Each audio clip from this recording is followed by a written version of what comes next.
as we are talking about the shoulder stability exercises. So the next exercise is bird dog for shoulder stability and strength. For that, I have to come in my all four position.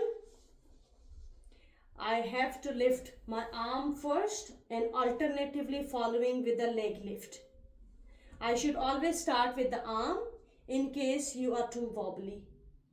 So it will be following with the right arm lift with the left leg and holding it here for at least 10 to 15 seconds. Try to make sure not wobble sideways and maintain your balance in center. Come back and now follow with the opposite leg. As strong as you can hold for at least initially 10 to 15 seconds. And after doing that, come back and follow with the other side. So,